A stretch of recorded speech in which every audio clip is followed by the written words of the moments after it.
Do thoughts turn to things, or do you perceive them? Perceive them.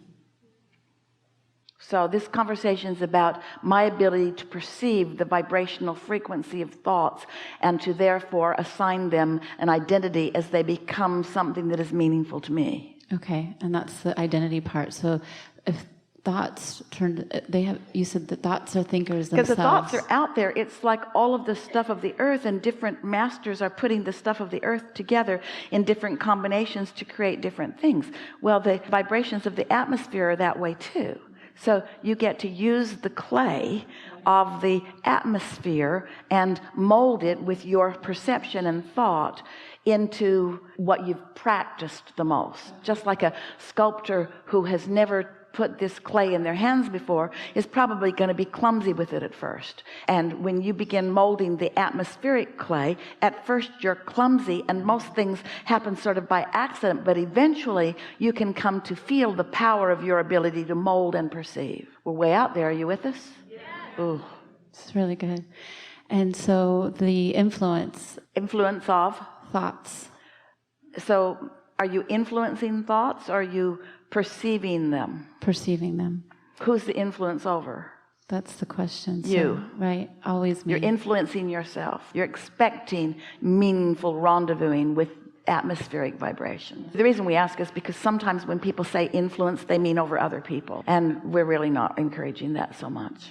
No, but it's like the belief and expectation. So when I have a strong belief, it's just a thought, obviously, that I've been thinking over and over again, so it has a lot more momentum. Would you say a belief is an easy thought?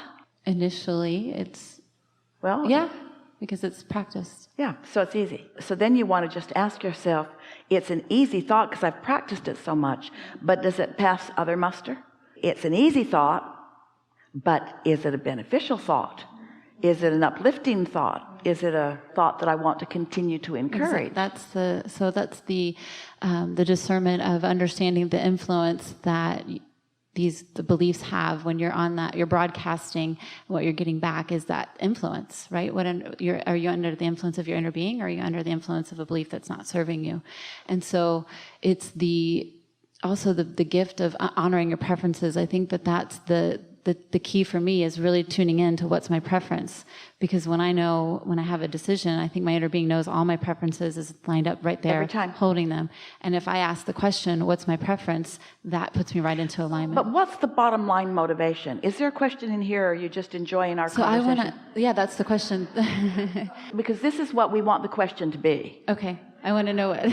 We want the question to be, what is it in all of this that I'm looking for?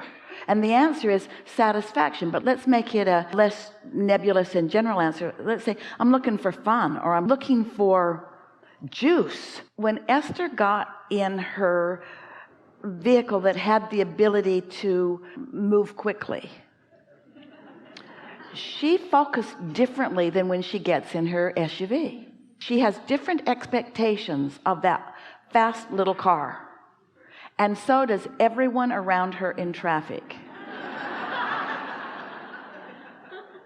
You can never separate yourself from the environment in which you live. So the singular thing that matters is what your intention is in the moment. And so Esther's discovered, and you all can discover and choose whatever you want. Esther looks for fun first, because the other things feel pretty solid to her. She does not really get too excited getting in a car and just going the speed limit. That is just not very exciting to her. It's not very exciting to her to be in a sort of clumsy, cumbersome car, which all SUVs sort of tend to be. And sometimes for practical reasons, she's in those kinds of cars. And sometimes for practical reasons, you're in those thoughts. But if you really have a wide open arena in which to choose, what is it that you're looking for in any moment in time?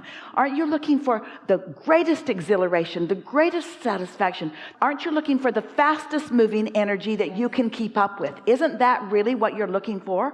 Not faster than I can keep up with. That's not fun. And not slower than I want. That's not fun either. But the fastest moving thought energy that is available to me right now, which means, have I set it in motion with my vortex, and where am I in vibrational proximity to it? And as you let that be, we wouldn't say this to everybody that we are conversing with, but we're saying it to you, and we're saying it to Esther, because molding that energy is what turning thoughts to things is. Life can be really boring to people who absolutely understand how to create with thought. And life can be really unpleasant to people who don't have any control over their thought. But when you've got control over the thought that you are projecting and your relationship to your inner being, and you pull out all the stops, that's when you live the way you intended to live, and nothing less than that will do for you. You have to not care what anybody else thinks about it, because they don't know. They don't know. They don't know. So it's you and your inner being and the energy that creates worlds and your satisfaction factor. So ask for as much as you want, and then let as much of what you want in as you can, and then repeat. Rinse and repeat, rinse and repeat. And spend as little time as possible comparing yourself to anyone else, because every other person has a whole different vibrational atmosphere that they are molding. Yes, Yeah. thank you. Yeah. I'm satisfied. Thank you. Really good. Thank you. Really good. Really good.